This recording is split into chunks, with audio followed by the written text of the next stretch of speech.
ਬਾਸ TV ਦੇਖ ਰਹੇ ਸਾਰੇ ਦਰਸ਼ਕਾਂ ਦਾ ਸਵਾਗਤ ਹੈ। ਮੈਂ ਹਾਂ ਨਿਮਰਤਾ ਸਿੰਘ ਰਿਆੜ ਤੇ ਹਾਜ਼ਰ ਹਾਂ ਮੈਡਰ ਦਾ ਇੱਕ ਨਵਾਂ ਐਪੀਸੋਡ ਲੈ ਕੇ।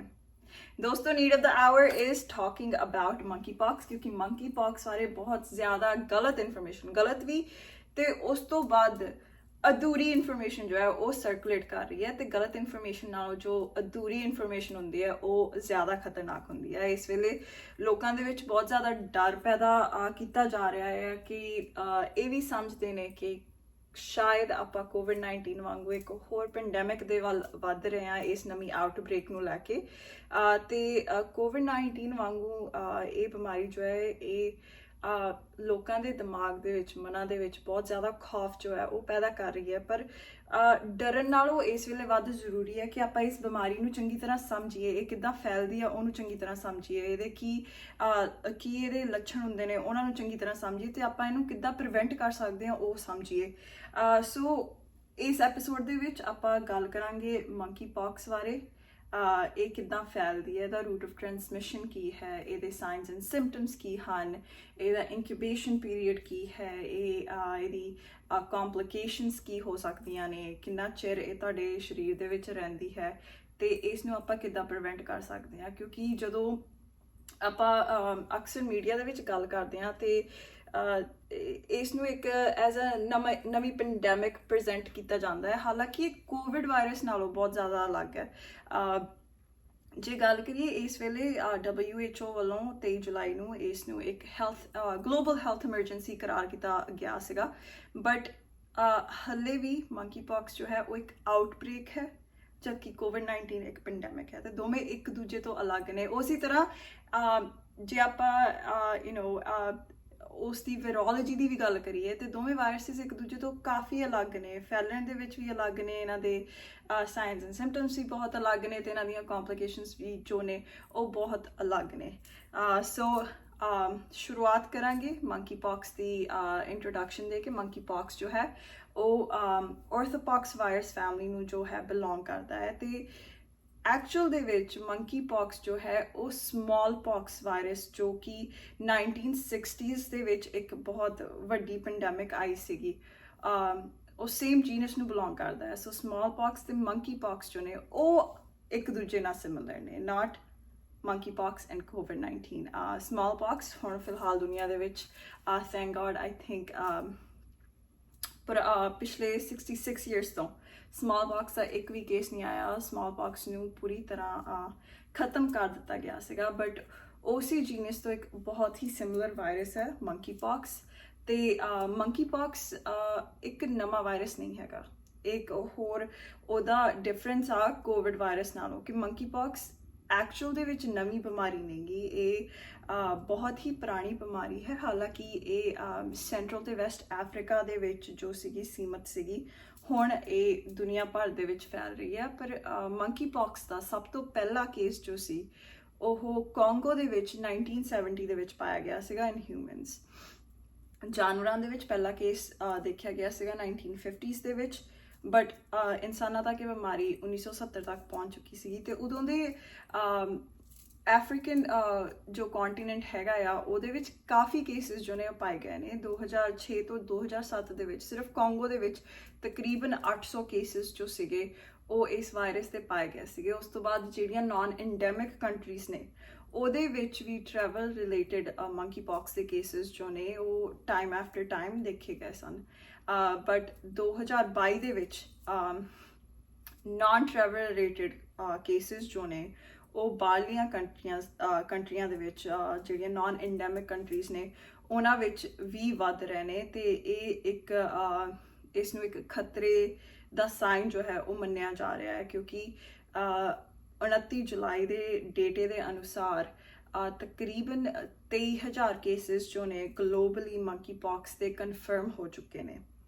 ਸੋ ਕੀ ਜੋ ਅਲਰਟ ਜਾਰੀ ਕੀਤਾ ਗਿਆ ਹੈ ਉਹ ਇੱਡਾ ਸੀਰੀਅਸ ਹੈ ਕਿ ਸਾਨੂੰ ਇੰਨਾ ਜ਼ਿਆਦਾ ਡਰਨਾ ਚਾਹੀਦਾ ਹੈ ਕਿ ਮੰਕੀ ਪੌਕਸ ਇੰਨੀ ਜ਼ਿਆਦਾ ਸਕੇਰੀ ਹੈ ਤੇ ਕਿ ਆਪਾਂ ਇੱਕ ਨਵੀਂ ਪੈਂਡੈਮਿਕ ਦੇ ਵੱਲ ਵੱਧ ਰਹੇ ਹਾਂ। The answer to that is yes and no, ਕਿਉਂਕਿ ਜੋ ਆਪਣਾ ਪਿਛਲੇ 3 ਸਾਲਾਂ ਦੇ ਵਿੱਚ ਹਾਲ ਹੋਇਆ ਆ ਉਹ ਹਾਲ ਇਸ ਬਿਮਾਰੀ ਦੇ ਨਾਲ ਫਿਲਹਾਲ ਤਾਂ ਨਹੀਂ ਲੱਗ ਰਿਹਾ ਹੋਵੇਗਾ, ਬਟ ਇਹਦਾ ਮਤਲਬ ਇਹ ਨਹੀਂ ਕਿ ਆਪਾਂ ਜੋ ਪ੍ਰੀਕਾਸ਼ਨਸ ਆ ਉਹ ਨਾ ਲਈਏ so monkeypox, COVID-19, very different, yet we need to be careful about what we're doing with monkeypox and how we can control it ਕਿਉਂਕਿ ਜੇ ਆਪਾਂ COVID-19 ਦੀ ਗੱਲ ਕਰੀਏ ਸਭ ਕੁਝ ਇੰਨਾ ਸੀਰੀਅਸ ਤਾਂ ਹੋਇਆ ਸੀਗਾ ਕਿਉਂਕਿ COVID-19 ਇੱਕ ਨਵਾਂ ਵਾਇਰਸ ਸੀਗਾ ਇਹ ਵਾਇਰਸ already exist ਕਰਦਾ ਆ and on top of that ਇਸ ਵਾਇਰਸ ਦੇ ਸੇਮ ਜੀਨਸ ਤੋਂ ਇੱਕ ਹੋਰ ਵਾਇਰਸ ਆ ਜਿਹਨੂੰ ਆਪਾਂ ਪਹਿਲਾਂ ਕੰਟਰੋਲ ਕਰ ਚੁੱਕੇ ਆ through vaccinations in fact up to date ਦੇ ਡੇਟਾ ਦੇ ਹਿਸਾਬ ਨਾਲ ਹੁਣ ਕੇਸਿਸ ਮੰਕੀਪੌਕਸ ਦੇ ਜ਼ਿਆਦਾ ਤਾਂ ਵੀ ਵੱਧ ਰਹੇ ਨੇ ਕਿਉਂਕਿ ਜੋ ਸਮਾਲ ਪੌਕਸ ਦੇ ਵੈਕਸੀਨ ਸੀ ਜਦੋਂ ਆਪਾਂ ਸਮਾਲ ਪੌਕਸ ਇਰੈਡੀਕੇਟ ਕਰਨ ਦੀ ਕੋਸ਼ਿਸ਼ ਕੀਤੀ ਸੀ ਤੇ ਸਾਰਿਆਂ ਨੂੰ ਵੈਕਸੀਨੇਟ ਕੀਤਾ ਸੀਗਾ ਉਹਦਾ ਜੋ ਅਸਰ ਸੀਗਾ ਉਹ ਮੰਕੀਪੌਕਸ ਲਈ ਵੀ ਹੁੰਦਾ ਸੀਗਾ ਇਸ ਕਰਕੇ ਜਦੋਂ ਲੋਕੀ ਵੈਕਸੀਨੇਟ ਹੋਏ ਤੇ ਮੰਕੀਪੌਕਸ ਦੇ ਜੋ ਕੇਸਿਸ ਸੀ ਉਹ ਵੀ ਬਹੁਤ ਜ਼ਿਆਦਾ ਘਟ ਗਿਆ ਸੀਗੇ ਬਟ ਹੁਣ ਕਿਉਂਕਿ ਸਮਾਲ ਪੌਕਸ ਰਿਹਾ ਨਹੀਂ majority of the population ਨੂੰ smallpox vaccines ਜੋ ਹੈਗੇ ਨੇ ਉਹ ਨਹੀਂ ਦਿੱਤੇ ਜਾ ਰਹੇ ਇਸ ਕਰਕੇ monkeypox ਦੇ cases ਵੀ ਵੱਧ ਰਹੇ ਨੇ ਸੋ ਜੇ ਗੱਲ ਕਰੀਏ monkeypox ਨੂੰ ਕੰਟਰੋਲ ਕਰਨ ਦੀ ਜੇ ਗਵਰਨਮੈਂਟਸ ਜੋ ਨੇ ਅਲੱਗ-ਅਲੱਗ ਕੰਟਰੀਜ਼ ਦੀਆਂ ਜੇ ਇਹ ਪਹਿਲਾਂ ਤੋਂ ਹੀ ਪ੍ਰਿਪੇਅਰ ਰਹਿਣ monkeypox ਨੂੰ ਕੰਟਰੋਲ ਕਰਨ ਦਾ ਹਰ ਇੱਕ ਜ਼ਰੀਆ ਇਹਨਾਂ ਕੋਲ ਹੈਗਾ ਆ ਕਿਉਂਕਿ ਜੋ ਪਹਿਲਾਂ ਸਮਾਲ ਪੌਕਸ ਲਈ ਯੂਜ਼ ਕੀਤਾ ਗਿਆ ਸੀ ਚਾਹੇ ਉਹ ਵੈਕਸੀਨੇਸ਼ਨਸ ਹੋਣ ਚਾਹੇ ਉਹ ਮੈਡੀਕੇਸ਼ਨਸ ਹੋਣ ਚਾਹੇ ਉਹ ਪ੍ਰੀਵੈਂਟਿਵ ਕੇਅਰ ਹੋਵੇ ਉਹ monkeypox ਨੂੰ ਅਪਲਾਈ ਕਰ ਸਕਦੇ ਆ since they are so similar and on top of that ਇੱਕ ਪੂਰੀ ਦਾ ਪੂਰਾ ਕੰਟੀਨੈਂਟ ਆਲਰੇਡੀ ਇਸ ਬਿਮਾਰੀ ਨੂੰ ਕੰਟਰੋਲ ਕਰ ਰਿਹਾ ਹੈ since 1970 and you could use that so Covid ਜਿੰਨਾ ਮਾੜਾ ਹਾਲ ਮੈਨੂੰ ਨਹੀਂ ਲੱਗਦਾ ਹੋਵੇਗਾ but you never know with new strains anything could change but let's start the talk by talking about how monkeypox is transmitted and how that is different from COVID-19 ਹੁਣ ਤੱਕ ਆਪਾਂ ਸਾਰੇ ਇਹ ਜਾਣ ਚੁੱਕੇ ਹਾਂ ਕਿ COVID-19 ਜੋ ਸੀ ਉਹ ਇੱਕ 에ਅਰਬੋਰਨ ਇਲਨੈਸ ਸੀਗੀ ਸੋ ਮਤਲਬ ਜੇ ਤੁਸੀਂ ਇਨਫੈਕਟਡ ਆ ਤੁਹਾਡੇ ਸਾਹ ਰਾਹੀਂ ਹਵਾ ਦੇ ਵਿੱਚ ਜਾ ਕੇ ਦੂਜੇ ਇਨਸਾਨ ਨੂੰ ਇਨਫੈਕਟ ਕਰ ਸਕਦੀ ਸੀ ਹੁਣ monkeypox ਜੋ ਹੈ ਬਹੁਤ ਅਲੱਗ ਹੈ ਇਸ ਚੀਜ਼ ਦੇ ਵਿੱਚ ਕਿਉਂਕਿ ਉਹ ਇੱਕ 에ਅਰਬੋਰਨ ਵਾਇਰਸ ਨਹੀਂ ਹੈ ਸੋ ਇਹ ਕਿੱਦਾਂ ਟ੍ਰਾਂਸਮਿਟ ਹੁੰਦਾ ਹੈ ਬੇਸਿਕਲੀ ਅੱਜ ਤੱਕ ਜੋ ਇਹ 2022 ਦੇ ਵਿੱਚ ਜੋ ਆਊਟਬ੍ਰੇਕ ਆ ਚੁੱਕੀ ਹੈ ਅੱਜ ਦੀ ਘੜੀ ਤੱਕ ਜਿਹੜੇ ਵੱਧ ਕੇਸਿਸ ਜਿਹੜੇ ਮੋਸਟ ਕਾਮਨ ਕੇਸਿਸ ਪਾਏ ਗਏ ਨੇ ਉਹ through physical contact ਚਾਹੇ ਉਹ skin to skin contact ਹੋਵੇ face to skin contact ਹੋਵੇ face to face contact ਹੋਵੇ ਇੱਕ direct physical contact ਜੋ ਹੈ ਉਹ ਇੱਕ ਬਹੁਤ ਜ਼ਰੂਰੀ ਕੰਪੋਨੈਂਟ ਰਿਹਾ ਹੈ ਇਸ ਬਿਮਾਰੀ ਦੇ ਫੈਲਣ ਦੇ ਵਿੱਚ for example ਜੇ US ਦੇ ਕੇਸਿਸ ਦੀ ਗੱਲ ਕਰੀਏ ਤੇ ਇਸ ਸਮੇਂ ਤੱਕ ਸਭ ਤੋਂ ਵੱਧ monkeypox ਦੇ ਕੇਸਿਸ ਜੋ ਨੇ ਉਹ ਉਹਨਾਂ ਮੇਲਸ ਦੇ ਵਿੱਚ ਪਾਏ ਗਏ ਨੇ who are sexually active with other males ਸੋ ਇਸ ਬਿਮਾਰੀ ਨੂੰ ਫਿਲਹਾਲ ਆਪਾਂ ਇੱਕ ਸੈਕਸ਼ੂਅਲੀ ਟ੍ਰਾਂਸਮਿਟਡ ਡਿਜ਼ੀਜ਼ ਨਹੀਂ ਕਹਿ ਸਕਦੇ ਬਟ ਇਸ ਸਮੇਂ ਤੱਕ ਸਭ ਤੋਂ ਵੱਧ ਕੇਸਿਸ ਜੋ ਫੈਲੇ ਨੇ ਉਹ ਥਰੂ ਸੈਕਸ਼ੂਅਲ ਇੰਟਰਕੋਰਸ ਫੈਲੇ ਗਏ ਨੇ ਜਾਂ ਫਿਰ ਉੱਦਾਂ ਜੋ ਆਮ ਕੋਈ ਫਿਜ਼ੀਕਲ ਕੰਟੈਕਟ ਹੋਵੇ ਉਹਦੇ ਨਾਲ ਫੈਲੇ ਗਏ ਨੇ ਫੋਰ ਐਗਜ਼ਾਮਪਲ ਜੇ ਕਿਸੇ ਦੇ monkeypox ਦੀ ਸਭ ਤੋਂ ਵੱਡੀ ਕੈਰੈਕਟਰਿਸਟਿਕ ਇਹ ਹੈ ਕਿ ਸਕਿਨ ਦੇ ਉੱਤੇ ਰੈਸ਼ਸ ਸਕੈਬਸ ਸੋਰਸ ਸੋ ਇਹ ਤਿੰਨ ਚੀਜ਼ਾਂ ਜੋ ਨੇ ਉਹ ਤੁਸੀਂ ਜ਼ਰੂਰ ਯਾਦ ਰੱਖਿਓ ਰੈਸ਼ਸ ਸਕੈਬਸ ਸੋਰਸ ਮਤਲਬ ਖੁਰਕ ਜ਼ਖਮ ਤੇ ਰੈਸ਼ ਜੋ ਇਹ ਤਿੰਨ ਚੀਜ਼ਾਂ ਨੇ ਜੋ ਤਿੰਨ ਕੰਪੋਨੈਂਟ ਨੇ ਇਹ ਨਾ ਕਿ ਸਿਰਫ ਕੈਰੈਕਟਰਿਸਟਿਕ ਨੇ monkeypox ਦੇ ਬਟ ਆਲਸੋ ਇਹ ਇੱਕ ਬਹੁਤ ਜ਼ਰੂਰੀ ਪਾਰਟ ਨਿਭਾਉਂਦੇ ਨੇ ਉਸ ਦੇ ਫੈਲਣ ਦੇ ਵਿੱਚ ਜਾਣੀ ਕਿ ਉਹਦੀ ਟ੍ਰਾਂਸਮਿਸ਼ਨ ਦੇ ਵਿੱਚ ਜੋ ਫਲੂਇਡ ਇਹਨਾਂ ਸਕੈਬਸ ਜਾਂ ਫਿਰ ਇਹਨਾਂ ਸੋਰਸ ਦੇ ਵਿੱਚੋਂ ਨਿਕਲ ਸਕਦਾ ਹੈ ਜੇ ਤੁਸੀਂ ਉਹਨੂੰ ਟੱਚ ਕਰ ਲੈਂਦੇ ਆ by chance so for example ਤੁਹਾਡੀ ਫੈਮਿਲੀ ਦੇ ਵਿੱਚ ਜੇ ਕਿਸੇ ਨੂੰ monkeypox ਹੋ ਗਿਆ ਤੁਸੀਂ ਬਾਈ ਚਾਂਸ ਉਹਨਾਂ ਦੇ ਉਹ ਸੋਰਸ ਟੱਚ ਕਰ ਲਏ ਆਪਣੀਆਂ ਅੱਖਾਂ ਨੂੰ ਲਾ ਲਏ ਮੂੰਹ ਨੂੰ ਲਾ ਲਏ ਉਹਦੇ ਨਾਲ ਤੁਹਾਨੂੰ monkeypox ਹੋ ਸਕਦਾ ਹੈ ਜਾਂ ਫਿਰ ਇਨਡਾਇਰੈਕਟ ਕੰਟੈਕਟ ਜਿਹਨੂੰ ਆਪਾਂ ਕਹਿ ਦਿੰਦੇ ਹਾਂ ਮਤਲਬ ਕਿ ਜੇ ਕਿਸੇ ਇਨਫੈਕਟਡ ਇਨਸਾਨ ਨੇ ਕੋਈ ਕੱਪੜੇ ਪਾਏ ਨੇ ਉਹਨਾਂ ਦੀ ਜੋ ਚਾਦਰ ਆ ਉਹਦੇ ਤੇ ਉਹਨਾਂ ਦੇ ਬੋਡੀ ਫਲੂਇਡਸ ਲੱਗ ਗਏ ਉਹਨਾਂ ਦਾ ਸਲਾਈਵਾ ਲੱਗ ਸਕਦਾ ਹੈ ਜਾਂ ਫਿਰ ਜੋ ਉਹਨਾਂ ਦੇ ਰੈਸਪੀਰੇਟਰੀ ਡ੍ਰੌਪਲੇਟਸ ਨੱਕ ਰਾਹੀਂ ਨਿਕਲਦੇ ਨੇ ਉਹ ਜੇ ਕਿਸੇ ਚਾਦਰ ਨੂੰ ਲੱਗ ਗਏ, ਤੌਲੀਏ ਨੂੰ ਲੱਗ ਗਏ, ਕਿਸੇ ਭਾਂਡੇ ਨੂੰ ਲੱਗ ਗਏ, ਤੁਸੀਂ ਉਹਨਾਂ ਦਾ ਜੂਠਾ ਖਾ ਲਿਆ ਜਾਂ ਫਿਰ ਉਹਨਾਂ ਦੇ ਕੱਪੜੇ ਧੋਤੇ, ਉਹਨਾਂ ਦੇ ਕੱਪੜੇ ਹੈਂਡਲ ਕੀਤੇ, ਉਹਨਾਂ ਦੀ ਚਾਦਰ ਜੋ ਸੀ ਉਹ ਬਦਲੀ, ਉਹਦੇ ਨਾਲ ਵੀ ਇਹ ਬਿਮਾਰੀ ਤੁਹਾਨੂੰ ਲੱਗ ਸਕਦੀ ਹੈ। ਪਰ ਅਗੇਨ ਜਿੰਨਾ ਚਿਰ ਡਾਇਰੈਕਟ ਕੰਟੈਕਟ ਹੈ ਨਹੀਂ ਉਹਨਾਂ ਦੀਆਂ ਚੀਜ਼ਾਂ ਨਾਲ ਜਾਂ ਫਿਰ ਖੁਦ ਇਨਫੈਕਟਡ ਇਨਸਾਨ ਨਾਲ, ਉਹਨਾਂ ਚਿਰ ਤੁਹਾਨੂੰ ਮੰਕੀ ਪੌਕਸ ਫਿਲਹਾਲ ਦੀ ਘੜੀ ਕੋਈ ਡੇਟਾ ਨਹੀਂ ਸੁਜੈਸਟ ਕਰ ਰਿਹਾ ਕਿ ਤੁਹਾਨੂੰ ਮੰਕੀ ਪੌਕਸ ਹੋਵੇਗਾ। ਸੋ ਡਾਇਰੈਕਟ ਕੰਟੈਕਟ, ਇਨਡਾਇਰੈਕਟ ਕੰਟੈਕਟ, ਜਿਹੜਾ ਮਰਜ਼ੀ ਹੋਵੇ, ਕੰਟੈਕਟ ਦੀ ਜੋ ਲੋੜ ਆ ਉਹ ਰਹੇਗੀ ਹੀ ਰਹੇਗੀ ਮੰਕੀ ਪੌਕਸ ਨੂੰ ਇੱਕ ਇਨਸਾਨ ਤੋਂ ਦੂਜੇ ਇਨਸਾਨ ਤੱਕ ਟ੍ਰਾਂਸਮਿਟ ਕਰਨ ਲਈ। ਤੇ ਦੂਜਾ ਟ੍ਰਾਂਸਮਿਸ਼ਨ ਰੂਟ ਜੋ ਹੈ ਇਹ ਹਿਊਮਨ ਟੂ ਹਿਊਮਨ ਟ੍ਰਾਂਸਮਿਸ਼ਨ ਸੀਗਾ। ਇੱਕ ਹੋਰ ਟ੍ਰਾਂਸਮਿਸ਼ਨ ਰੂਟ ਇਹ ਦੱਸਿਆ ਜਾਂਦਾ ਹੈ ਐਨੀਮਲ ਟੂ ਹਿਊਮਨ। ਪਰ ਫਿਲਹਾਲ ਦੀ ਘੜੀ ਮੈਂ ਤੁਹਾਨੂੰ ਦੱਸ ਦੇਵਾਂ ਕਿ ਜੋ 2022 ਦਾ ਆਊਟਬ੍ਰੇਕ ਹੈ ਉਹਦੇ ਦੇ ਵਿੱਚ ਕੋਈ ਵੀ ਐਨੀਮਲ ਟੂ ਹਿਊਮਨ ਟ੍ਰਾਂਸਮਿਸ਼ਨ ਦਾ ਕੇਸ ਸਾਹਮਣੇ ਨਹੀਂ ਆਇਆ। ਇਹ ਮੋਰ ਕਾਮਨ ਉਹਨਾਂ ਕੰਟਰੀਜ਼ ਲਈ ਹੈ ਜਿੱਦਾਂ ਕੋਂਗੋ ਜਾਂ ਫਿਰ ਦੂਜੀਆਂ ਜੋ ਅਫਰੀਕਨ ਕੰਟਰੀਜ਼ ਜਿਹਦੇ ਵਿੱਚ ਇਹ ਬਿਮਾਰੀ ਕਈ ਸਾਲਾਂ ਤੋਂ ਚੱਲਦੀ ਆ ਰਹੀ ਹੈ, ਉੱਥੇ animal to human contact through scratch, bite ਜਾਂ ਫਿਰ ਕਿਸੇ ਜਾਨਵਰ ਦੇ ਬਾਡੀ ਫਲੂਇਡਸ ਕੰਜ਼ੂਮ ਕਰਨਾ ਜਦੋਂ ਤੁਸੀਂ ਰॉ ਮੀਟ ਖਾਂਦੇ ਹੋ, ਉਹਦੇ ਰਾਹੀਂ ਕੇਸਿਸ ਸਾਹਮਣੇ ਆਏ ਸੀਗੇ ਪਾਸਟ ਦੇ ਵਿੱਚ। ਪਰ ਫਿਲਹਾਲ ਜੋ ਇਹ ਨਾਨ ਐਂਡੈਮਿਕ ਕੰਟਰੀਜ਼ ਦੇ ਵਿੱਚ ਲਹਿਰ ਚੱਲ ਰਹੀ ਹੈ ਉਹਦੇ ਵਿੱਚ ਇਹ ਨਾ ਕਾਮਨ ਨਹੀਂ। So most of the cases ਜਿਹੜੇ ਆਪਾਂ ਨੂੰ ਦੇਖਣ ਨੂੰ ਆ ਰਹੇ ਨੇ ਉਹ human to human direct contact, skin to skin, face to skin, face to face. ਤੇ ਇੱਥੇ ਕਈ ਵਾਰ ਆਪਾਂ ਇਹ ਵੀ ਸੁਣਦੇ ਹਾਂ ਕਿ ਰੈਸਪੀਰੇਟਰੀ ਸਕ੍ਰੀਸ਼ਨਸ ਦੇ ਰਾਹੀਂ ਮੰਕੀ ਪੌਕਸ ਫੈਲ ਰਿਹਾ ਹੈ। ਇਹ ਇਨਫੋਰਮੇਸ਼ਨ ਗਲਤ ਨਹੀਂ ਹੈ ਪਰ ਇਹ ਇਨਫੋਰਮੇਸ਼ਨ ਅਧੂਰੀ ਆ।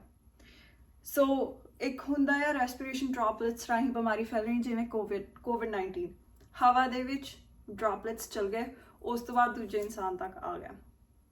ਮੰਕੀ ਪੌਕਸ ਦੇ ਵਿੱਚ ਇਹ ਨਹੀਂ ਹੁੰਦਾ। ਮੰਕੀ ਪੌਕਸ ਦੇ ਵਿੱਚ ਜਦੋਂ ਆਪਾਂ ਕਹਿੰਦੇ ਹਾਂ ਵੀ ਰੈਸਪੀਰੇਟਰੀ ਡ੍ਰੌਪਲੇਟਸ, ਤੁਹਾਡਾ ਥੁੱਕ ਤੁਹਾਡੇ ਨੱਕ ਦੇ ਰਾਹੀਂ ਜੋ ਫਲੂਇਡ ਬਾਹਰ ਆਉਂਦਾ ਆ, ਜੇ ਤੁਸੀਂ ਕਿਸੇ ਇਨਸਾਨ ਦੇ ਨਾਲ ਬਹੁਤ ਜ਼ਿਆਦਾ ਲੰਬੇ ਟਾਈਮ ਲਈ ਫੇਸ ਟੂ ਫੇਸ ਬਹੁਤ ਜ਼ਿਆਦਾ ਕਲੋਜ਼ ਹੋ ਤੇ ਇੱਕ ਦੂਜੇ ਦੇ ਨਾਲ ਤੁਸੀਂ ਉਹ ਜਿਹੜੇ ਫਲੂਇਡਸ ਆ ਐਕਸਚੇਂਜ ਕਰ ਰਹੇ ਹੋ, ਤਾਂ ਤੁਹਾਨੂੰ ਰੈਸਪੀਰੇਟਰੀ ਸਕ੍ਰੀਸ਼ਨਸ ਰਾਹੀਂ ਇਹ ਬਿਮਾਰੀ ਆ ਸਕਦੀ ਹੈ। ਇਹ ਨਹੀਂ ਵੀ ਤੁਸੀਂ ਕਿਸੇ ਸਟੋਰ ਦੇ ਵਿੱਚ ਘੁੰਮ ਰਹੇ ਹੋ, ਤੁਸੀਂ ਕਿਸੇ ਨਾਲ ਐਡਾ ਲੰਬਾ ਕੰਟੈਕਟ ਨਹੀਂ ਰੱਖ ਰਹੇ ਤਾਂ ਵੀ ਤੁਹਾਨੂੰ ਆਊਗੀ। ਸੋ ਇਹ ਗੱਲ ਜ਼ਰੂਰ ਯਾਦ ਰੱਖਿਓ ਕਿ ਕਿਸੇ ਵੀ ਇਨਸਾਨ ਕੋਲ ਜਿਹਨੂੰ ਤੁਹਾਨੂੰ ਦਿਖ ਰਿਹਾ ਹੋਵੇ ਕਿ ਉਹ ਬਿਮਾਰ ਹੈ ਜਾਂ ਫਿਰ ਉਹਦੇ ਬਹੁਤ ਸਾਰੀ ਰੈਸ਼ਸ ਨੇ, ਉਹਦੀ ਸਕਿਨ ਖਰਾਬ ਆ, ਹੋ ਸਕਦਾ ਉਹਨਾਂ ਨੂੰ ਮੰਕੀ ਪੌਕਸ ਹੋਵੇ। ਸੋ ਅਵੋਇਡ ਕਰੋ ਕਿਸੇ ਵੀ ਤਰ੍ਹਾਂ ਦਾ ਫਿਜ਼ੀਕਲ ਕੰਟੈਕਟ ਉਸ ਇਨਸਾਨ ਨਾਲ ਕਰਨ ਲਈ ਜਾਂ ਫਿਰ ਉਸ ਇਨਸਾਨ ਦੀਆਂ ਚੀਜ਼ਾਂ ਨੂੰ ਹੈਂਡਲ ਕਰਨਾ ਜੋ ਅਵੋਇਡ ਕਰੋ। And that is it for transmission. Again ਫਿਲਹਾਲ ਦੀ ਘੜੀ ਡੇਟਾ ਇਹੀ ਸੁਜੈਸਟ ਕਰ ਰਿਹਾ ਹੈ ਕਿ ਕੰਟੈਕਟ ਹੋਣਾ ਬਹੁਤ ਬਹੁਤ ਬਹੁਤ ਜ਼ਿਆਦਾ ਜ਼ਰੂਰੀ ਹੈ। ਸੋ ਇਸ ਚੀਜ਼ ਦਾ ਤੁਸੀਂ ਬਹੁਤ ਜ਼ਿਆਦਾ ਧਿਆਨ ਜੋ ਹੈ ਉਹ ਰੱਖੋ। ਤੇ ਇਸ ਤੋਂ ਬਾਅਦ ਆਪਾਂ ਹੁਣ ਗੱਲ ਕਰਾਂਗੇ ਇਸ ਬਿਮਾਰੀ ਦੇ ਸਾਈਨਸ ਐਂਡ ਸਿੰਪਟਮਸ, ਜਾਣੀ ਕਿ ਇਸ ਬਿਮਾਰੀ ਦੇ ਜੋ ਮੇਨ ਲੱਛਣ ਨੇ ਉਹਨਾਂ ਦੀ। ਸੋ ਜਦੋਂ ਆਪਾਂ ਸਾਈਨਸ ਐਂਡ ਸਿੰਪਟਮਸ ਦੀ ਗੱਲ ਕਰਦੇ ਹਾਂ, ਤੁਹਾਨੂੰ ਪਹਿਲਾਂ ਵੀ ਦੱਸਿਆ ਕਿ ਸਭ ਤੋਂ ਵੱਡੀ ਜੋ ਕੈਰੈਕਟਰਿਸਟਿਕ ਫਾਈਂਡਿੰਗ ਹੈ ਇਸ ਬਿਮਾਰੀ ਦੀ ਉਹ ਹੈਗੀ ਆ ਰੈਸ਼ਸ, ਸਕੈਬਸ, ਸੋਰਸ। ਸੋ ਜ਼ਖਮ, ਕਿਸੇ ਵੀ ਤਰ੍ਹਾਂ ਦੀ ਰੈਸ਼, ਜਿਵੇਂ ਆਪਾਂ ਗੱਲ ਕਰਦੇ ਸੀਗੇ ਵੀ ਇਹ ਸਮਾਲ ਪੌਕਸ ਇੱਕ ਪੌਕਸ ਵਾਇਰਸ ਆ। ਸੋ ਪੌਕਸ ਵਾਇਰਸ ਦਾ ਕੀ ਹੁੰਦਾ, ਉਹਨਾਂ ਦੀ ਕੈਰੈਕਟਰਿਸਟਿਕ ਰੈਸ਼ ਹੁੰਦੀ ਆ। ਤੇ ਪੰਜਾਬੀ ਦੇ ਵਿੱਚ ਜਿਹਨੂੰ ਆਪਾਂ ਚੇਚਕ ਕਹਿ ਦਿੰਦੇ ਆ, ਚੇਚਕ ਮੋਸਟਲੀ ਚਿਕਨ ਪੌਕਸ ਨੂੰ ਕਿਹਾ ਜਾਂਦਾ ਹੈ। ਪਰ ਉਹਦੇ ਵਿੱਚ ਕੀ ਹੁੰਦਾ ਆ ਵੀ ਇੱਕ ਜੋ ਰੈਸ਼ ਹੁੰਦੀ ਆ ਉਹ ਲਿਮਿਟਿਡ ਹੁੰਦੀ ਆ। ਮੰਕੀ ਪੌਕਸ ਦੀ ਰੈਸ਼ ਜੋ ਹੈ ਉਹ ਲਿਮਿਟਿਡ ਨਹੀਂ ਹੁੰਦੀ, ਤੁਹਾਡੇ ਸਰੀਰ ਤੇ ਕਿਤੇ ਵੀ ਹੋ ਸਕਦੀ ਹੈ। ਯੂਜਲੀ ਤੁਹਾਡੇ ਫੇਸ ਤੇ, ਬਾਹਾਂ ਤੇ, ਹੱਥਾਂ ਤੇ, ਪੈਰਾਂ ਤੇ, ਪੂਰੀ ਬੋਡੀ ਤੇ ਕਿਤੇ ਵੀ ਮੰਕੀ ਪੌਕਸ ਸਮਾਲ ਪੌਕਸ ਦੀ ਤਰ੍ਹਾਂ ਕਿਤੇ ਵੀ ਹੋ ਸਕਦੀ ਹੈ। ਜਦਕਿ ਚਿਕਨ ਪੌਕਸ ਦਾ ਕੀ ਹੁੰਦਾ ਹੈ ਕਿ ਉਹ ਤੁਹਾਡੇ ਟਰੰਕ ਦੇ ਉੱਤੇ ਇੱਕ ਡਰਮਾਟੋਮਲ ਮੈਨਰ ਦੇ ਵਿੱਚ ਰੈਸ਼ ਜੋ ਹੈ ਉਹ ਪਾਈ ਜਾਂਦੀ ਹੈ। ਸੋ ਜੇ ਤੁਹਾਨੂੰ ਕੋਈ ਵੀ ਇਨਸਾਨ ਇੱਦਾਂ ਦਾ ਦਿਸਦਾ ਹੈ ਜਿਹਦੇ ਸਰੀਰ ਦੇ ਕਿਸੇ ਵੀ ਹਿੱਸੇ ਤੇ ਕਿਸੇ ਵੀ ਤਰ੍ਹਾਂ ਦੀ ਰੈਸ਼ ਹੋਵੇ, ਤੁਸੀਂ ਉਸ ਇਨਸਾਨ ਨਾਲ ਕਿਸੇ ਵੀ ਤਰ੍ਹਾਂ ਦਾ ਕੰਟੈਕਟ ਜੋ ਹੈ ਉਹ ਅਵੋਇਡ ਕਰੋ। ਬਿਮਾਰੀ ਦੀ ਸਟਾਰਟਿੰਗ ਦੇ ਵਿੱਚ ਹਾਊਐਵਰ ਰੈਸ਼ ਜੋ ਹੈ ਉਹ ਨਹੀਂ ਹੁੰਦੀ। ਜਦੋਂ ਮੰਕੀ ਪੌਕਸ ਦੇ ਨਾਲ ਤੁਸੀਂ ਇਨਫੈਕਟ ਹੁੰਦੇ ਹੋ, ਸਭ ਤੋਂ ਪਹਿਲਾਂ ਤੁਹਾਨੂੰ ਬੁਖਾਰ ਜੋ ਹੈ ਉਹ ਮਹਿਸੂਸ ਹੁੰਦਾ ਹੈ। ਸੋ ਇਹਦੇ ਜੋ ਮੇਨ ਸਾਈਨਸ ਐਂਡ ਸਿੰਪਟਮਸ ਨੇ ਬੁਖਾਰ, ਵੀਕਨੈਸ, ਜਿਹੜੇ ਤੁਹਾਡੇ ਮਸਲ ਏਕ ਆ ਉਹ ਬਹੁਤ ਜ਼ਿਆਦਾ ਹੁੰਦੀ ਆ, ਤੁਹਾਡੇ ਜੋੜਾਂ ਦਾ ਦਰਦ ਵੀ ਹੋ ਸਕਦਾ ਹੈ। ਹੈਡੇਕ ਇੱਕ ਬਹੁਤ ਕਾਮਨ ਫੀਚਰ ਹੈ ਇਸ ਬਿਮਾਰੀ ਦਾ, ਤੇ ਉਸ ਤੋਂ 1-2 ਦਿਨ ਬਾਅਦ ਜੋ ਹੈ ਇਹ ਰੈਸ਼ ਜੋ ਹੈ ਉਹ ਡਿਵੈਲਪ ਹੋਣੀ ਸ਼ੁਰੂ ਹੁੰਦੀ ਹੈ, ਤੇ ਇਹ ਰੈਸ਼ ਜੋ ਹੈ ਉਹ ਮੇਨ ਕੈਰੈਕਟਰਿਸਟਿਕ ਸਿੰਪਟਮ ਹੈ ਇਸ ਵੇਲੇ ਮੰਕੀ ਪੌਕਸ ਦਾ। ਇਹ ਰੈਸ਼ ਹੋਰ ਕਈ ਵਾਇਰਸਿਸ ਨਾਲ ਹੋ ਸਕਦੀ ਹੈ। ਸਮਾਲ ਪੌਕਸ ਚਲੋ ਹੁਣ ਐਗਜ਼ਿਸਟ ਨਹੀਂ ਕਰਦਾ, ਸੋ ਉਹ ਆਊਟ ਆਫ ਦ ਪਿਕਚਰ ਹੈ, ਬਟ ਵੈਰਸੈਲਾ ਵਾਇਰਸ ਜਿਹਦੇ ਨਾਲ ਚਿਕਨ ਪੌਕਸ ਹੁੰਦਾ ਹੈ ਉਹਦੇ ਨਾਲ ਵੀ ਹੋ ਸਕਦੀ ਆ, ਹਰਪੀਸ ਵਾਇਰਸ ਦੇ ਨਾਲ ਵੀ ਹੋ ਸਕਦੀ ਆ। ਬਟ ਇਹਦਾ ਮਤਲਬ ਇਹ ਨਹੀਂ ਕਿ ਆਪਾਂ ਕੇਅਰਲੈਸ ਹੋ ਜਾਈਏ, ਕਿਉਂਕਿ ਉਹ ਮੰਕੀ ਪੌਕਸ ਵੀ ਹੋ ਸਕਦਾ, ਆਪਾਂ ਨੂੰ ਨਹੀਂ ਪਤਾ at the top of R heads ਜਦੋਂ ਆਪਾਂ ਰੈਸ਼ ਦੇਖਦੇ ਹਾਂ ਵੀ ਇਹ ਕਿਸ ਵਾਇਰਸ ਤੋਂ ਰੈਸ਼ ਆ। ਸੋ ਇਸ ਬਿਮਾਰੀ ਦਾ ਇਨਕੂਬੇਸ਼ਨ ਪੀਰੀਅਡ ਜੋ ਹੈ ਉਹ ਫॉर मोस्ट केसिस ਹੁੰਦਾ ਹੈ 5 ਤੋਂ 21 ਦਿਨ ਦਾ, ਬਟ ਕਈ ਵਾਰ 4 ਤੋਂ 24-26 ਦਿਨ ਵੀ ਇਹ ਬਿਮਾਰੀ ਜੋ ਹੈ ਇੱਕ ਇਨਸਾਨ ਦੇ ਸਰੀਰ ਦੇ ਅੰਦਰ ਰਹਿ ਸਕਦੀ ਹੈ। ਤੇ ਇਸ ਦੇ ਵਿੱਚ ਸਭ ਤੋਂ ਜ਼ਰੂਰੀ ਐਸਪੈਕਟ ਇਹ ਹੋਵੇਗਾ ਕਿ ਆਪਾਂ ਨੂੰ ਕਿਵੇਂ ਪਤਾ ਲੱਗੂਗਾ ਕਿ ਕਿਸੇ ਇਨਸਾਨ ਨੂੰ ਹੁਣ ਇਹ ਬਿਮਾਰੀ ਨਹੀਂ ਹੈਗੀ। ਜਿੰਨਾ ਚਿਰ ਤੁਹਾਡੇ ਸਰੀਰ ਤੋਂ ਉਹ ਰੈਸ਼ਜ਼, ਸੋਰਸ ਤੇ ਸਕੈਬਸ ਨਹੀਂ ਜਾਂਦੇ, ਉਹਨਾਂ ਚਿਰ ਤੁਸੀਂ ਇਨਫੈਕਸ਼ੀਅਸ ਹੋ, ਮਤਲਬ ਤੁਸੀਂ ਇਹ ਬਿਮਾਰੀ ਹੋਰ ਇਨਸਾਨ ਨੂੰ ਵੀ ਦੇ ਸਕਦੇ ਹੋ। ਤਾਂ ਉਹਨਾਂ ਚਿਰ ਤੁਸੀਂ ਇਨਫੈਕਟਡ ਖੁਦ ਵੀ ਹੈਗੇ ਆ, ਤੇ ਇਨਫੈਕਸ਼ਨਸ ਇਨ ਦ ਸੈਂਸ ਵੀ ਤੁਸੀਂ ਦੂਜੇ ਬੰਦੇ ਨੂੰ ਵੀ ਇਹ ਬਿਮਾਰੀ ਦੇ ਸਕਦੇ ਹੋ। ਸੋ ਜਿੰਨਾ ਚਿਰ ਤੁਹਾਡੀ ਰੈਸ਼ ਪੂਰੀ ਤਰ੍ਹਾਂ ਕਲੀਅਰ ਨਹੀਂ ਹੁੰਦੀ, ਪੂਰੀ ਤਰ੍ਹਾਂ ਹੀਲ ਨਹੀਂ ਹੁੰਦੀ, ਉਹਨਾਂ ਚਿਰ ਤੁਸੀਂ ਅਵੋਇਡ ਕਰੋ, ਆਪਣੇ ਆਪ ਨੂੰ ਆਈਸੋਲੇਟ ਕਰੋ, ਤੇ ਦੂਜੇ ਇਨਸਾਨਾਂ ਨੂੰ ਅਵੋਇਡ ਕਰਨ ਦੀ ਕੋਸ਼ਿਸ਼ ਕਰੋ। ਸੋ ਇਹ ਸੀਗੇ ਇਸ ਬਿਮਾਰੀ ਦੇ ਮੇਨ ਸਾਈਨਸ ਐਂਡ ਸਿੰਪਟਮਸ। ਤੇ ਇੱਥੇ ਮੈਂ ਇਹ ਵੀ ਦੱਸਣਾ ਚਾਹੂੰਗੀ ਕਿ ਆਪਾਂ ਪਹਿਲਾਂ ਇਹ ਗੱਲ ਕੀਤੀ ਸੀਗੀ ਵੀ ਇਹ ਵਾਇਰਸ ਜੋ ਹੈ ਸਮਾਲ ਪੌਕਸ ਤੇ ਕਾਫੀ ਸਿਮਿਲਰ ਆ। ਸਮਾਲ ਪੌਕਸ ਜੋ ਸੀਗੀ ਉਹ ਇੱਕ ਬਹੁਤ ਹੀ ਡੈਡਲੀ ਬਿਮਾਰੀ ਸੀਗੀ, ਉਹ ਬਹੁਤ ਹੀ ਜ਼ਿਆਦਾ ਫੇਟਲ ਬਿਮਾਰੀ ਸੀ, ਉਸ ਦੇ ਨਾਲ ਕਾਫੀ ਮੌਤਾਂ ਵੀ ਹੋਈਆਂ, ਇੱਕ ਪੂਰੇ ਦਾ ਪੂਰਾ ਪੈਂਡੈਮਿਕ ਸੀਗਾ ਜਿਹਨੂੰ ਕੰਟਰੋਲ ਕਰਨਾ ਬਹੁਤ ਹੀ ਜ਼ਿਆਦਾ ਔਖਾ ਸੀਗਾ। But good news is monkeypox is not fatal, even ਦੋ ਇੱਕੋ ਜੀਨਸ ਦੇ ਵਾਇਰਸਿਸ ਨੇ, ਮੰਕੀ ਪੌਕਸ ਦੇ ਨਾਲ ਮੌਤਾਂ ਨਹੀਂ ਹੁੰਦੀਆਂ।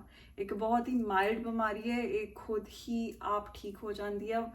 ਮੈਜੋਰਿਟੀ ਕੇਸਿਸ ਦੇ ਵਿੱਚ ਦਵਾਈ ਲੈਣ ਦੀ ਵੀ ਲੋੜ ਨਹੀਂ ਪੈਂਦੀ ਹੈ। ਇੱਕ ਸਿਰਫ ਤੁਸੀਂ ਸਪੋਰਟਿਵ ਟ੍ਰੀਟਮੈਂਟ ਕਰੋਗੇ, ਆਪਣੇ ਸਿੰਪਟਮਸ ਕੰਟਰੋਲ ਕਰੋਗੇ, ਉਹਦੇ ਨਾਲ ਹੀ ਤੁਸੀਂ ਠੀਕ ਹੋ ਜਾਓਗੇ। ਸੋ ਬਹੁਤ ਹੀ ਮਾਈਲਡ ਬਿਮਾਰੀ ਹੁੰਦੀ ਆ।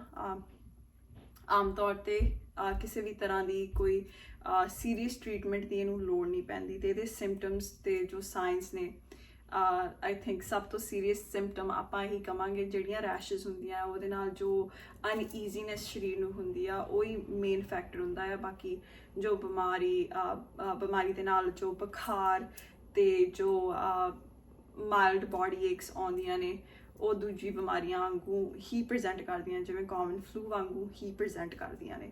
ਸੋ ਹੁਣ ਗੱਲ ਕਰਦੇ ਹਾਂ ਇਸ ਬਿਮਾਰੀ ਤੋਂ ਬਚਣ ਲਈ ਆਪਾਂ ਕੀ ਪ੍ਰੀਵੈਂਸ਼ਨਸ ਲੈ ਸਕਦੇ ਹਾਂ, ਤੇ ਕੀ ਇਹਦੀਆਂ ਕਿੰਨੀਆਂ ਕੰਪਲਿਕੇਸ਼ਨਸ ਨੇ, ਤੇ ਕਿਵੇਂ ਆਪਾਂ as a country, as a global community ਇਸ ਬਿਮਾਰੀ ਨੂੰ ਕਿੱਦਾਂ ਕੰਟਰੋਲ ਕੀਤਾ ਜਾ ਸਕਦਾ ਹੈ ਇਸ ਵੇਲੇ। ਸੋ ਜਿਵੇਂ ਕਿ ਆਪਾਂ ਪਹਿਲੇ ਸੈਗਮੈਂਟ ਦੇ ਵਿੱਚ ਡਿਸਕਸ ਕੀਤਾ ਕਿ ਮੰਕੀ ਪੌਕਸ ਜੋ ਹੈ ਉਹ ਇੱਕ ਐਸੀ ਬਿਮਾਰੀ ਹੈ ਜੋ ਡਾਇਰੈਕਟ ਫਿਜ਼ੀਕਲ ਕੰਟੈਕਟ ਦੇ ਨਾਲ ਮੋਸਟਲੀ ਸਪਰੈਡ ਹੁੰਦੀ ਹੈ। ਸੋ ਉਸ ਹਿਸਾਬ ਦੇ ਨਾਲ ਬੈਸਟ ਥਿੰਗ ਦੈਟ ਤੁਸੀਂ ਇਸ ਬਿਮਾਰੀ ਨੂੰ ਅਵੋਇਡ ਕਰਨ ਲਈ ਜਾਂ ਪ੍ਰੀਵੈਂਟ ਕਰਨ ਲਈ ਕਰ ਸਕਦੇ ਹੋ ਕਿ ਜੇ ਤੁਹਾਨੂੰ ਲੱਗ ਰਿਹਾ ਹੈ ਕਿ ਕਿਸੇ ਇਨਸਾਨ ਦੇ ਕੋਲ ਮੰਕੀ ਪੌਕਸ ਵਰਗੀ ਰੈਸ਼ ਆ, ਜੇ ਉਹ ਇਨਸਾਨ ਕੰਪਲੇਨ ਕਰ ਰਿਹਾ ਕਿ ਉਹਨਾਂ ਨੂੰ ਥੋੜੇ 1-2 ਦਿਨਾਂ ਦਾ ਬੁਖਾਰ ਮਹਿਸੂਸ ਹੋ ਰਿਹਾ ਹੈ, ਠੰਡ ਲੱਗ ਰਹੀ ਹੈ, ਉਹਨਾਂ ਦਾ ਗਲਾ ਖਰਾਬ ਹੈ, ਜੋ ਵੀ ਫਲੂ ਲਾਈਕ ਕਾਮਨ ਕੋਲਡ ਦੇ ਸਿੰਪਟਮਸ ਵੀ ਜੋ ਹੁੰਦੇ ਨੇ, ਜੇ ਕੋਈ ਤੁਹਾਨੂੰ ਕਿਸੇ ਵੀ ਤਰ੍ਹਾਂ ਬਿਮਾਰ ਨਜ਼ਰ ਆ ਰਿਹਾ ਹੈ, ਤੇ ਖਾਸ ਕਰਕੇ ਜੇ ਤੁਹਾਨੂੰ ਉਹਨਾਂ ਦੇ ਸਰੀਰ ਦੇ ਉੱਤੇ ਕਿਸੇ ਵੀ ਤਰ੍ਹਾਂ ਦੀ ਰੈਸ਼ ਦਿਖ ਰਹੀ ਹੈ, ਉਸ ਇਨਸਾਨ ਦੇ ਨਾਲ ਫਿਜ਼ੀਕਲ ਕੰਟੈਕਟ ਹਰ ਕੀਮਤ ਦੇ ਉੱਤੇ ਅਵੋਇਡ ਕਰੋ। ਚਾਹੇ ਉਹ ਫੇਸ ਟੂ ਫੇਸ ਕੰਟੈਕਟ ਹੋਵੇ, ਸਕਿਨ ਟੂ ਸਕਿਨ ਕੰਟੈਕਟ ਹੋਵੇ, ਸਕਿਨ ਟੂ ਫੇਸ ਕੰਟੈਕਟ ਹੋਵੇ, ਹਰ ਇੱਕ ਟਾਈਪ ਦਾ ਕੰਟੈਕਟ ਤੁਸੀਂ ਅਵੋਇਡ ਕਰੋ। Avoid having a sexual intercourse with this person, avoid hugging them, avoid shaking hands with them, avoid cuddling with them, avoid kissing them. They even ਤੁਸੀਂ ਉਹਨਾਂ ਦੀ ਜੋ rashes ਆ, ਕਈ ਵਾਰ ਹੁੰਦਾ ਆ ਕਿ ਜੇ ਆਪਣੇ ਆਮ ਤੌਰ ਦੇ ਉੱਤੇ ਕਿਸੇ ਘਰ ਦੇ ਬੱਚੇ ਨੂੰ ਕੋਈ ਬਿਮਾਰੀ ਹੋਈ ਹੋਵੇ, ਆਪਾਂ ਉਹਨਾਂ ਦੀ ਕੇਅਰ ਵੀ ਕਰਦੇ ਹਾਂ, ਤੁਸੀਂ ਉਹਨਾਂ ਦੇ ਜੋ ਰੈਸ਼ਸ ਆ ਉਸ ਨੂੰ ਟੱਚ ਨਾ ਕਰੋ। ਅਵੋਇਡ ਟੱਚਿੰਗ ਦੋਜ਼ ਰੈਸ਼ਸ, ਚਾਹੇ ਉਹ ਬੱਚਾ ਪੇਨ ਦੇ ਵਿੱਚ ਹੋਵੇ, ਤਕਲੀਫ ਦੇ ਵਿੱਚ ਹੋਵੇ। ਆਈ ਨੋ ਆਪਣੀ ਜੋ ਫੈਮਲੀਜ਼ ਨੇ ਉਹ ਬਹੁਤ ਕਲੋਜ਼ ਕੰਟੈਕਟ ਦੇ ਵਿੱਚ ਰਹਿੰਦੀਆਂ ਨੇ, ਬਟ ਫਿਰ ਵੀ ਜੇ ਤੁਸੀਂ ਆਪਣੇ ਆਪ ਨੂੰ ਬਚਾਓਗੇ, ਅੱਗੇ ਤੁਸੀਂ ਆਪਣੇ ਬੱਚਿਆਂ ਨੂੰ ਵੀ ਬਚਾ ਸਕਦੇ ਹੋ। ਅੱਗੇ ਆਪਣੇ ਜੋ ਬਜ਼ੁਰਗ ਨੇ ਜਿਨ੍ਹਾਂ ਦੇ ਇਮਿਊਨ ਸਿਸਟਮਸ ਬਹੁਤ ਹੀ ਜ਼ਿਆਦਾ ਵੀਕ ਨੇ, ਉਹ ਬਿਮਾਰੀਆਂ ਨਹੀਂ ਹੈਂਡਲ ਕਰ ਸਕਦੇ, ਉਹਨਾਂ ਨੂੰ ਬਚਾ ਸਕਦੇ ਹੋ। ਸੋ ਕਈ ਵਾਰ ਇਹ ਨਹੀਂ ਹੁੰਦਾ ਕਿ ਤੁਸੀਂ ਸਿਰਫ ਆਪਣੇ ਬਾਰੇ ਸੋਚ ਰਹੇ ਹੋ। ਜਦੋਂ ਤੁਸੀਂ ਇੱਦਾਂ ਦੀਆਂ ਬਿਮਾਰੀਆਂ ਜਿਹੜੀਆਂ ਜਦੋਂ ਆਊਟਬ੍ਰੇਕ ਆਉਂਦੀ ਆ, ਉਦੋਂ ਜਦੋਂ ਤੁਸੀਂ ਖੁਦ ਬਾਰੇ ਸੋਚ ਰਹੇ ਹੋ, ਤੁਸੀਂ ਟੈਕਨੀਕਲੀ ਇਨਡਾਇਰੈਕਟਲੀ ਆਪਣੇ ਆਲੇ ਦੁਆਲੇ ਜਿੰਨੇ ਵੀ ਲੋਕ ਨੇ ਉਹਨਾਂ ਬਾਰੇ ਵੀ ਸੋਚ ਰਹੇ ਹੋ। ਜੇ ਤੁਸੀਂ ਆਪਣੇ ਆਪ ਨੂੰ ਉਸ ਬਿਮਾਰੀ ਤੋਂ ਬਚਾ ਸਕਦੇ ਹੋ, ਤੁਸੀਂ ਆਪਣੇ ਸਰਕਲ ਨੂੰ ਵੀ ਉਸ ਬਿਮਾਰੀ ਤੋਂ ਉਸ ਵੇਲੇ ਬਚਾ ਰਹੇ ਹੋ। ਸੋ ਉਹਨਾਂ ਦੀਆਂ ਰੈਸ਼ਸ ਵਗੈਰਾ ਟੱਚ ਕਰਨੀਆਂ ਪਲੀਜ਼ ਅਵੋਇਡ ਕਰੋ। ਜੇ ਤੁਹਾਡੇ ਘਰ ਦੇ ਵਿੱਚ ਕੋਈ ਬਿਮਾਰ ਹੈ ਜਾਂ ਤੁਹਾਡੇ ਸਰਕਲ ਦੇ ਵਿੱਚ ਕੋਈ ਬਿਮਾਰ ਹੈ ਜਿਹਨੂੰ ਕਨਫਰਮ ਕੀਤਾ ਗਿਆ ਹੋਵੇ ਕਿ ਉਹਨਾਂ ਨੂੰ ਮੰਕੀ ਪੌਕਸ ਹੈ, ਜਾਂ ਮੰਕੀ ਪੌਕਸ ਹੋਣ ਦਾ ਸ਼ੱਕ ਵੀ ਹੋਵੇ, ਅਗੇਨ ਜਿਹੜੇ ਉਹਨਾਂ ਦੇ sinus and symptoms monkey pox ਦੇ ਉਹਨਾਂ ਦੇ ਵਿੱਚ ਪ੍ਰੈਜ਼ੈਂਟ ਹੋਣ, ਉਹਨਾਂ ਦੇ ਭਾਂਡੇ ਨਾ ਟੱਚ ਕਰੋ, ਉਹਨਾਂ ਦੇ ਨਾਲ ਇੱਕੋ ਭਾਂਡਿਆਂ ਦੇ ਵਿੱਚ ਨਾ ਖਾਓ, ਉਹਨਾਂ ਦੇ ਚਾਦਰਾਂ, ਟਾਵਲਸ, ਕੱਪੜੇ ਜੋ ਨੇ ਉਹ ਕੁਛ ਵੀ ਹੈਂਡਲ ਨਾ ਕਰੋ। ਇਸ ਤਰੀਕੇ ਦੇ ਨਾਲ ਤੁਸੀਂ ਆਪਣੇ ਆਪ ਨੂੰ ਪ੍ਰੋਟੈਕਟ ਕਰ ਸਕਦੇ ਹੋ, ਅੱਗੇ ਆਪਣੀ ਫੈਮਲੀ ਦੇ ਮੈਂਬਰਸ ਨੂੰ ਪ੍ਰੋਟੈਕਟ ਕਰ ਸਕਦੇ ਹੋ। ਅਤੇ ਜੋ ਮੇਜਰ ਐਸਪੈਕਟ ਹਰ ਇੱਕ ਬਿਮਾਰੀ ਨੂੰ ਪ੍ਰੀਵੈਂਟ ਕਰਨ ਲਈ ਰਹਿੰਦਾ ਹੈ, ਉਹ ਹੈ ਪ੍ਰੋਪਰ ਹਾਈਜੀਨ। ਹਮੇਸ਼ਾ ਆਪਣੇ ਹੈਂਡ ਜੋ ਨੇ ਉਹ ਵਾਸ਼ ਕਰੋ। ਤੁਸੀਂ ਬਾਹਰ ਵੀ ਜਾਂਦੇ ਹੋ, ਘਰ ਦੇ ਵਿੱਚ ਜੇ ਕੋਈ ਬਿਮਾਰ ਆ ਉਹਨਾਂ ਨੂੰ ਹੈਂਡਲ ਕਰ ਰਹੇ ਹਾਂ, ਅਤੇ ਹਮੇਸ਼ਾ ਆਪਣੇ ਹੱਥ ਜੋ ਨੇ ਉਹ ਚੰਗੀ ਤਰ੍ਹਾਂ ਵਾਸ਼ ਕਰੋ, ਜਾਂ ਫਿਰ ਸੈਨੀਟਾਈਜ਼ਰ ਜੋ ਹੈ ਉਹਨੂੰ ਯੂਜ਼ ਕਰੋ। ਅਤੇ ਬਾਕੀ ਪ੍ਰੀਵੈਂਟੇਟਿਵ ਮੈਜਰਸ ਜੋ ਨੇ ਉਹ ਔਨ ਅ ਬਿਗਰ ਸਪੈਕਟਰਮ ਜੋ ਆਪਣੀਆਂ ਸਰਕਾਰਾਂ ਆਪਣੇ ਲਈ ਕਰ ਸਕਦੀਆਂ ਨੇ, ਜਾਂ ਫਿਰ ਜੋ ਆਰਗੇਨਾਈਜੇਸ਼ਨਸ WHO ਜਾਂ ਫਿਰ CDC ਵਰਗੀਆਂ ਜੋ ਆਰਗੇਨਾਈਜੇਸ਼ਨਸ ਨੇ ਉਹ ਆਪਣੇ ਲਈ ਇਹ ਕਰ ਸਕਦੀਆਂ ਨੇ। ਕਿਉਂਕਿ ਜਿਵੇਂ ਕਿ ਮੈਂ ਤੁਹਾਨੂੰ ਪਹਿਲਾਂ ਵੀ ਦੱਸਿਆ, ਇਹ ਵਾਇਰਸ ਸਮੌਲ ਪੌਕਸ ਦਾ ਜੋ ਹੈ ਇੱਕ ਰਿਲੇਟਡ ਵਾਇਰਸ ਹੈ। ਸੋ ਦੋਵੇਂ ਸੇਮ ਜੀਨਸ ਤੋਂ, ਅਤੇ ਹਿਸਟੋਰਿਕਲੀ ਜੋ ਸਮੌਲ ਪੌਕਸ ਦੇ ਵੈਕਸੀਨ ਸੀਗੇ ਉਹ ਮੰਕੀ ਪੌਕਸ ਲਈ ਵੀ ਕੰਮ ਕੀਤੇ ਗਏ ਨੇ। ਸੋ ਉਹ ਵੈਕਸੀਨਸ ਜੋ ਨੇ, ਉਹ ਵੈਕਸੀਨਸ ਦਾ ਜੋ ਫਾਰਮੂਲਾ ਹੈ ਉਹ ਰੈਡੀਲੀ ਅਵੇਲੇਬਲ ਹੈ। ਸੋ ਜੇ ਇਹ ਬਿਮਾਰੀ ਹੱਥੋਂ ਬਾਹਰ ਨਿਕਲਦੀ ਵੀ ਹੈ ਤੇ ਸਰਕਾਰਾਂ ਦਾ ਫਰਜ਼ ਬਣਦਾ ਹੈ ਕਿ ਉਹ ਵੈਕਸੀਨਸ ਜੋ ਨੇ ਉਹ ਸਰਕਾਰ ਯੂਜ਼ ਕਰ ਸਕਦੀ ਹੈ ਮੰਕੀ ਪੌਕਸ ਨੂੰ, ਇਸ ਵੇਲੇ ਸਮੌਲ ਪੌਕਸ ਨੂੰ ਕੰਟਰੋਲ ਕਰਨ ਲਈ ਨਹੀਂ, ਬਟ ਮੰਕੀ ਪੌਕਸ ਨੂੰ ਕੰਟਰੋਲ ਕਰਨ ਲਈ ਵੀ ਉਹ ਵੈਕਸੀਨ ਕੰਮ ਕਰ ਸਕਦੀ ਹੈ। ਕਿਉਂਕਿ ਜਦੋਂ 1970 ਦੇ ਵਿੱਚ ਇਹ ਕੇਸਿਸ ਸਾਹਮਣੇ ਆਏ ਸੀਗੇ, ਉਦੋਂ ਵੀ ਸਮੌਲ ਪੌਕਸ ਵੈਕਸੀਨ ਨੇ ਮੰਕੀ ਪੌਕਸ ਦੇ ਕੇਸਿਸ ਜੋ ਸੀਗੇ ਉਹ ਕੰਟਰੋਲ ਕੀਤੇ ਸੀਗੇ। ਅਤੇ ਉਸ ਦੇ ਨਾਲ ਹੀ ਇਨ ਸਿਮਿਲਰ ਫੋਰਮੈਟ, ਜੇ ਕਿਸੇ ਦੀ ਬਿਮਾਰੀ ਜੋ ਹੈ ਉਹ ਜ਼ਿਆਦਾ ਸੀਰੀਅਸ ਹੋ ਜਾਂਦੀ, ਕਿਸੇ ਨੂੰ ਬੁਖਾਰ ਜ਼ਿਆਦਾ ਚੜ੍ਹ ਜਾਂਦਾ ਹੈ, ਫੋਰ ਐਗਜ਼ਾਮਪਲ ਜੇ ਤੁਸੀਂ ਇਮਿਊਨੋ ਕੰਪਰੋਮਾਈਜ਼ ਹੋ, ਤੁਹਾਡਾ ਇਮਿਊਨ ਸਿਸਟਮ ਜੋ ਉਹ ਜ਼ਿਆਦਾ ਕਮਜ਼ੋਰ ਹੈ, ਸੋ ਛੋਟੇ ਬੱਚੇ ਜਾਂ ਫਿਰ ਜਿਹਨਾਂ ਨੂੰ ਕੈਂਸਰ ਕਾਰਨ ਕੀਮੋਥੈਰੇਪੀ ਦਿੱਤੀ ਜਾ ਰਹੀ ਹੈ, ਰੇਡੀਏਸ਼ਨ ਦਿੱਤੀ ਜਾ ਰਹੀ ਹੈ, ਜਾਂ ਫਿਰ ਜੇ ਕਿਸੇ ਨੂੰ HIV ਦੀ ਬਿਮਾਰੀ ਹੈ, ਸੋ ਤੁਹਾਡਾ ਇਮਿਊਨ ਸਿਸਟਮ ਜੋ ਬਹੁਤ ਜ਼ਿਆਦਾ ਕਮਜ਼ੋਰ ਹੋ ਜਾਂਦਾ ਹੈ ਅਤੇ ਉਹ ਬਿਮਾਰੀਆਂ ਨਾਲ ਲੜ ਨਹੀਂ ਪਾਉਂਦਾ। ਅਤੇ ਕਈ ਵਾਰ ਹੁੰਦਾ ਹੈ ਉਹਨਾਂ ਨੂੰ ਐਂਟੀਵਾਇਰਲਸ ਦੇਣੀਆਂ ਪੈਂਦੀਆਂ। ਮੈਂ ਤੁਹਾਨੂੰ ਪਹਿਲਾਂ ਦੱਸਿਆ ਸੀਗਾ ਕਿ ਮੰਕੀ ਪੌਕਸ ਮੋਸਟਲੀ ਜਿੰਨੇ ਵੀ ਕੇਸਿਸ ਸਾਹਮਣੇ ਆਏ ਨੇ ਹੁਣ ਤੱਕ, ਉਹਨਾਂ ਵਿੱਚੋਂ ਜਿਹੜੇ ਮੈਜੋਰਿਟੀ ਕੇਸਿਸ ਸੀਗੇ ਉਹਦੀ ਜੋ ਬਿਮਾਰੀ ਸੀਗੀ ਉਹ ਬਹੁਤ ਹੀ ਮਾਈਲਡ ਸੀਗੀ, ਅਤੇ ਉਹਨਾਂ ਨੂੰ ਕੋਈ ਟਰੀਟਮੈਂਟ ਦੀ ਲੋੜ ਨਹੀਂ ਪਈ, ਸਿਰਫ ਸਾਈਨਸ ਐਂਡ ਸਿੰਪਟਮਸ ਆਪਣੇ ਕੰਟਰੋਲ ਕਰਨ ਲਈ। ਸੋ ਆਈਬੂਪ੍ਰੋਫਨ ਆਪਣਾ ਬੁਖਾਰ ਕੰਟਰੋਲ ਕਰਨ ਲਈ, ਪੇਨ ਕੰਟਰੋਲ ਕਰਨ ਲਈ, ਟਾਇਲਨੋਲ ਜਿਹਨੂੰ ਇੰਡੀਆ ਦੇ ਵਿੱਚ ਪੈਰਾਸੀਟਾਮੋਲ ਕਹਿੰਦੇ ਨੇ, ਉੱਦਾਂ ਦੀਆਂ ਦਵਾਈਆਂ ਸਿਰਫ ਆਪਣੇ ਸਿੰਪਟਮਸ ਕੰਟਰੋਲ ਕਰਨ ਲਈ ਉਹਨਾਂ ਦੀ ਹੀ ਜ਼ਰੂਰਤ ਪਈ ਹੈ। ਬਟ ਜੇ ਕਿਸੇ ਨੂੰ ਐਂਟੀਵਾਇਰਲਸ ਦੀ ਵੀ ਲੋੜ ਪੈਂਦੀ ਹੈ, ਜਿਹੜੇ ਐਂਟੀਵਾਇਰਲਸ ਸਮੌਲ ਪੌਕਸ ਲਈ ਯੂਜ਼ ਕੀਤੇ ਗਏ ਹਨ ਪਾਸਟ ਦੇ ਵਿੱਚ, ਉਹੀ ਮੰਕੀ ਪੌਕਸ ਲਈ ਯੂਜ਼ ਕੀਤੇ ਜਾ ਸਕਦੇ ਨੇ। ਇਹ ਬਿਮਾਰੀ ਬਹੁਤ ਚਿਰਾਂ ਤੋਂ ਚੱਲਦੀ ਆ ਰਹੀ ਹੈ, ਕਈ ਕੰਟਰੀਜ਼ ਦੇ ਵਿੱਚ ਇਹਨੂੰ ਪਹਿਲਾਂ ਵੀ ਕੰਟਰੋਲ ਕੀਤਾ ਗਿਆ ਹੋਇਆ ਹੈ। ਇਸ ਦਾ ਇੱਕ ਬਹੁਤ ਹੀ ਨਜ਼ਦੀਕੀ ਰਿਲੇਟਿਵ ਸਮੌਲ ਪੌਕਸ ਜੋ ਪੂਰੀ ਦੁਨੀਆ ਦੇ ਉੱਤੋਂ ਕੰਪਲੀਟਲੀ ਰੈਡੀਕੇਟ ਕੀਤਾ ਜਾ ਚੁੱਕਾ ਹੈ। ਸੋ ਕੋਈ ਦੋ ਰਾਵਾਂ ਨਹੀਂ ਕਿ ਇਸ ਬਿਮਾਰੀ ਨੂੰ ਆਪਾਂ ਕੰਟਰੋਲ ਨਹੀਂ ਕਰ ਸਕਦੇ। ਇਹ ਬਿਮਾਰੀ ਜੋ ਹੈ कोविड-19 बिल्कुल नहीं है। ਇਹਦਾ रूट ऑफ ट्रांसमिशन बहुत अलग है। ਇਹਦੀ जो हिस्ट्री है बहुत अलग है। कोविड-19 एक ਨਵੀਂ ਸਟ੍ਰੇਨ ਸੀਗੀ। ਉਹ ਸਟ੍ਰੇਨ ਪਹਿਲਾਂ ਕਦੇ ਦੇਖੀ ਨਹੀਂ ਗਈ ਸੀਗੀ। ਉਸ ਨੂੰ ਕੰਟਰੋਲ ਕਰਨਾ ਜੋ ਸੀ ਇੰਪੋਸੀਬਲ ਸੀ, ਕਿਉਂਕਿ ਉਸ ਨੂੰ ਕੰਟਰੋਲ ਕਰਨ ਦਾ ਆਪਾਂ ਨੂੰ ਕੋਈ ਤਰੀਕਾ ਆਉਂਦਾ ਹੀ ਨਹੀਂ ਸੀ।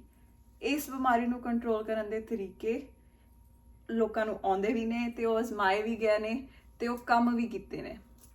ਸੋ ਦੇਖਣਾ ਹੁਣ ਇਹ ਹੋਵੇਗਾ ਕਿ ਜਿਵੇਂ ਜਿਵੇਂ ਟਾਈਮ ਲੰਘਦਾ ਕਿ ਇਹ ਬਿਮਾਰੀ ਇੰਨੀ ਜ਼ਿਆਦਾ ਵਧੂਗੀ ਕਿ ਉਹ ਸਾਰੇ ਪ੍ਰੀਵੈਂਟਿਵ ਮੈਜਰਸ ਜੋ ਨੇ ਉਹ ਸਰਕਾਰਾਂ ਲੈਣਗੀਆਂ, ਕਦੋਂ ਲੈਣਗੀਆਂ, ਕਿਸ ਤਰੀਕੇ ਦੇ ਨਾਲ ਲੈਣਗੀਆਂ ਤੇ ਮੋਸਟ ਇੰਪੋਰਟੈਂਟਲੀ ਕਿੰਨੇ ਹਾਰਮ ਤੋਂ ਬਾਅਦ ਲੈਣਗੀਆਂ। ਕਿਉਂਕਿ ਜੇ ਹੁਣ ਤਕਰੀਬਨ 23,000 ਕੇਸਿਸ ਨੇ, ਜੇ ਰੋਜ਼ ਦੀ ਰੋਜ਼ ਕੇਸਿਸ ਜੋ ਨੇ ਉਹ ਡਬਲ ਹੁੰਦੇ ਜਾ ਰਹੇ ਨੇ ਤੇ ਜੋ ਸਮਝਦਾਰੀ ਦੀ ਗੱਲ ਸਰਕਾਰਾਂ ਵੱਲੋਂ ਤਾਂ ਇਹੀ ਹੋਵੇਗੀ ਕਿ ਉਹ ਹੁਣ ਆਪਣੇ ਵੈਕਸੀਨੇਸ਼ਨ ਜੋ ਰੈਜੀਮੈਂਟਸ ਨੇ ਉਹ ਸ਼ੁਰੂ ਕਰ ਦੇਣੀਆਂ। ਫਿਰ ਆਪਣੀ ਜੋ ਐਂਟੀਵਾਇਰਸ ਦੀ ਸਪਲਾਈ ਹੈ, ਕਿਉਂਕਿ ਇਸ ਵੇਲੇ ਜਿਹੜੇ ਐਂਟੀਵਾਇਰਲ ਸਮਾਲ ਪੌਕਸ ਲਈ ਯੂਜ਼ ਕੀਤੇ ਗਏ ਸੀਗੇ ਓਬਵੀਅਸਲੀ ਸਟਾਕ ਦੇ ਵਿੱਚ ਘੱਟ ਹੋਣੇ ਆ, ਕਿਉਂਕਿ ਉਹ ਬਿਮਾਰੀ ਹੁਣ ਦੁਨੀਆ ਦੇ ਉੱਤੇ ਹੈ ਹੀ ਨਹੀਂ।